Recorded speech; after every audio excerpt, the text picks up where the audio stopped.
Welcome to the Aspire Career Video Library. This video looks at consultancy.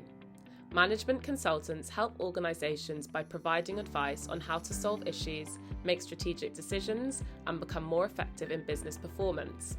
These organisations are referred to as their clients. Consultants are primarily concerned with the strategy, structure, management, and operations of their clients. Listen to our volunteers to find out more about what life is like in the consultancy sector.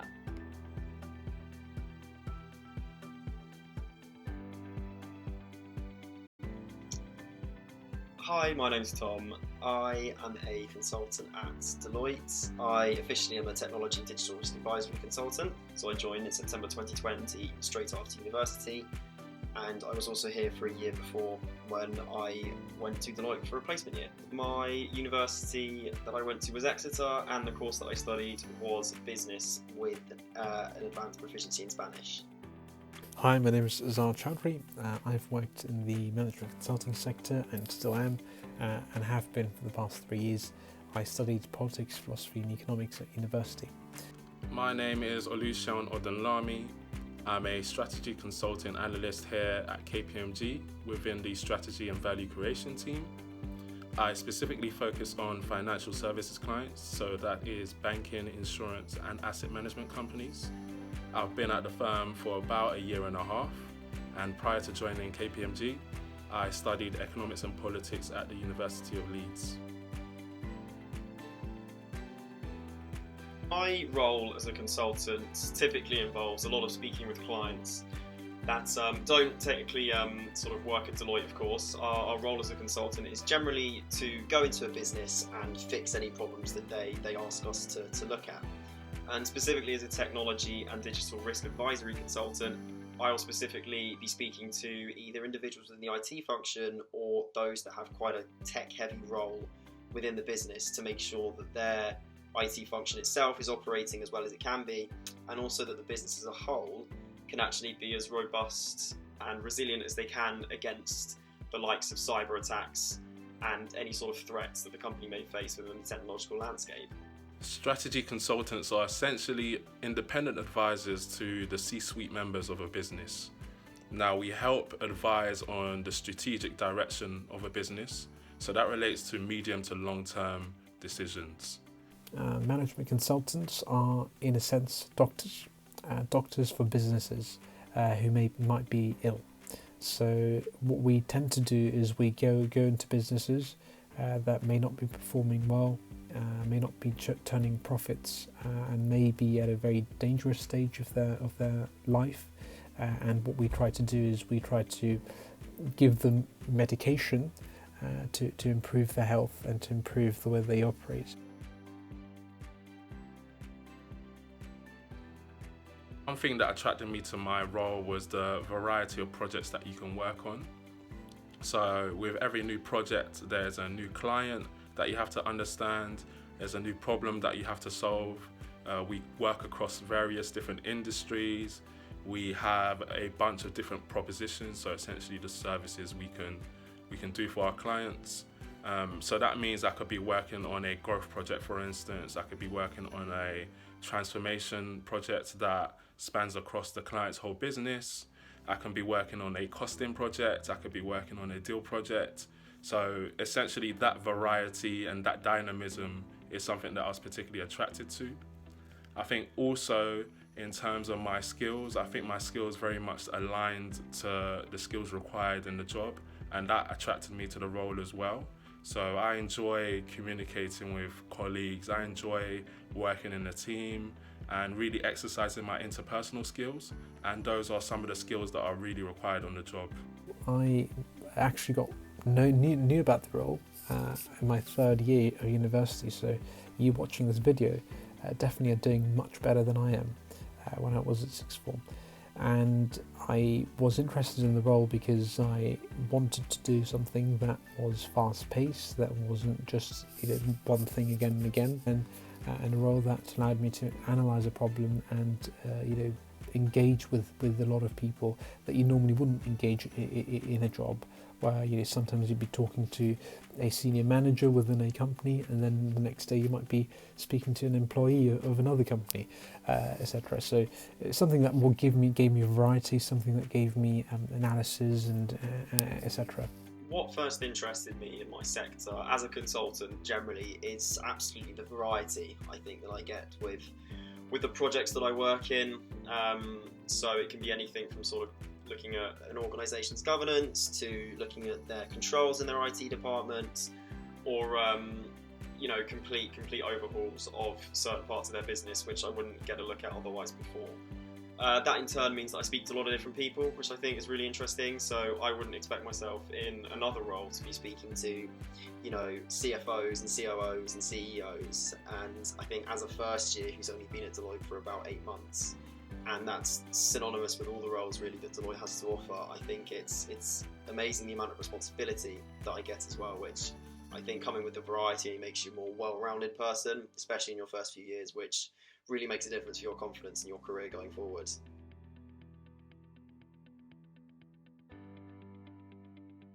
I think someone who enjoys problem solving will be very well suited to the role. So on a day-to-day basis, you'll be developing a bunch of different solutions for the client's problems.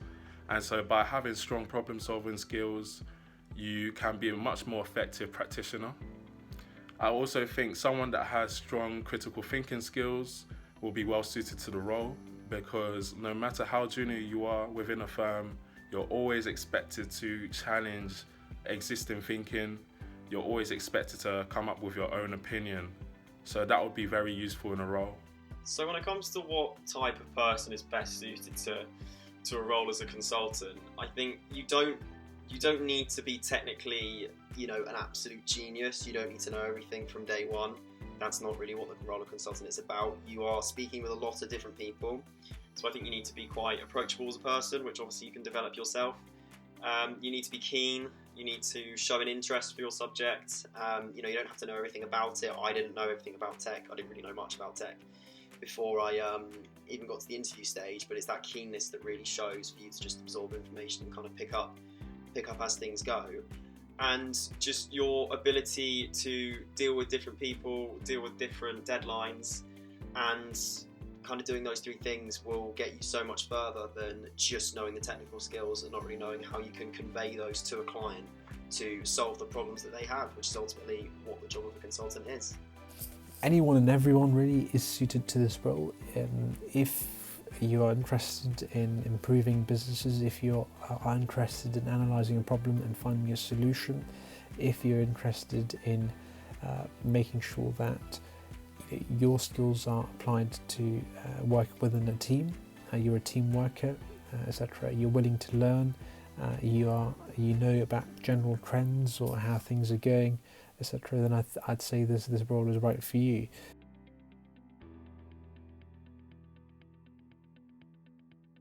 I think there are 2 main ways that a sixth former can develop the skills that are required in consulting. One way is by getting involved in things around you, so school societies, school initiatives, and really trying to own a particular area or have a particular area that you're responsible for. I think another way is through part-time work. So if you can get a summer job, for instance, that will really allow you to develop the soft skills that will be required in consulting and in other industries as well. I think there are various different ways you can learn more about the industry. So one is through insight events. There are various different insight events from various different companies that are targeted towards those that haven't entered uni yet and are currently studying their A-levels or doing their international baccalaureate. So by getting involved in those insight events, you'll be able to meet various different consultants and get a vibe for the type of person that works within consulting and the work that they do. I think also utilizing mentors, so whether that be through Upreach or through your personal connection, is always useful as well.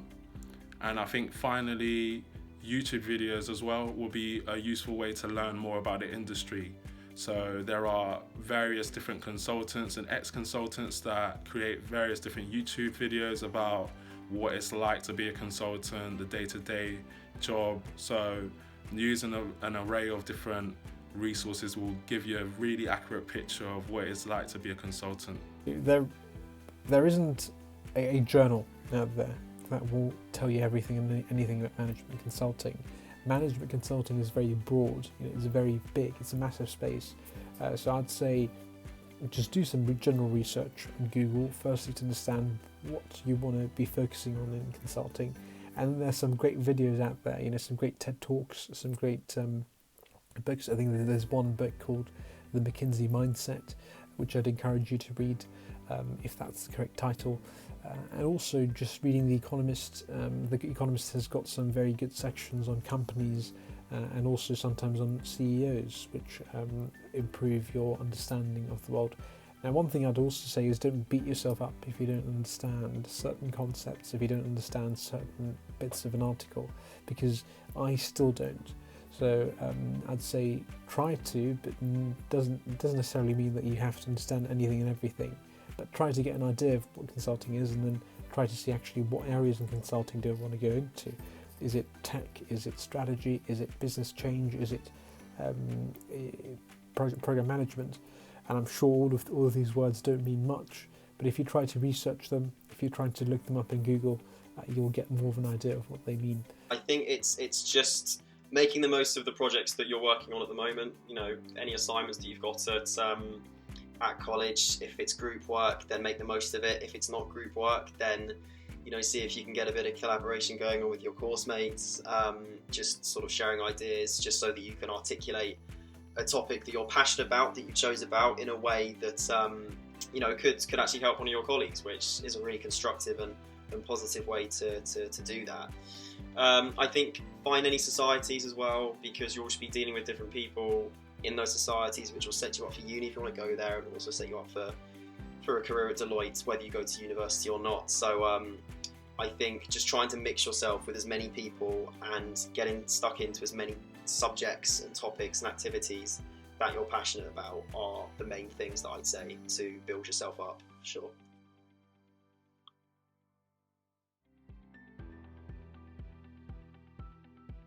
To become a consultant, the only qualification that is required is a bachelor's degree that is graded 2-1 or higher. And so the backgrounds of my colleagues are very varied, ranging from medicine to economics to politics to psychology, history, geography, natural science, etc. There's a few sort of GCSE and A levels that that might be needed for the role. A lot of firms actually nowadays also do apprenticeship schemes that allow you to start work at the age of 18 straight after sixth form in management consulting without the need of a degree. So I'd also say look out for those schemes. They're called the higher apprentices schemes within management consulting. I think all of the big four firms do them. So the big four firms are PwC, Accenture, Deloitte and KPMG. So I'd have a look if you're interested in that as well. One thing that I wish I'd known is that your degree doesn't define who you are. So it doesn't matter really what degree you're doing, unless of course you want to go into medicine or a very focused career, which I'm sure you will know what those careers are. But unless it's that, your degree doesn't necessarily define what career pathway you'll go. What defines that is your interests and what you pursue. And what I mean by that is during university or even during your time now, what you research into, what you look into, what you gain experience in will allow you to get into that sector. There are various different programs that are targeted towards sixth formers. This ranges from talks to insight events to paid work experience opportunities. So as a sixth former, it's very imperative that you do your research and you try and find those programs that you can get involved with, because there's many different opportunities out there. And it is also key that you apply as soon as possible, because the processes for a lot of firms are done on a rolling basis. So to give yourself the best chance, you need to apply early. So what I know now that I wish I knew when I was in sixth form would probably be that it's absolutely fine to make mistakes. I think, I feel like I was a lot of people in the sense that I put pressure on myself to get the right answer every single time, and if I didn't know, I just wouldn't say anything at all or contribute at all, which, you know, as a university student, as a consultant, it's something that, you know, you are going to get things wrong, and it's so much better to pick those up from your peers than to get something wrong in a situation where you just need to be getting things right, i.e. talking to the client. So I think definitely when you're at college, just use the learning experience, you know, make mistakes, and also just, if you're interested in something, just get stuck in. Thank you to all the volunteers who took part in this video. If you want to explore different career options, you can view more sector videos from our career video library on our website, aspire.upreach.org.uk. If you're planning to go to university, you can also use this website to register for career support, worth £2,700 during your degree. Check your eligibility and register today.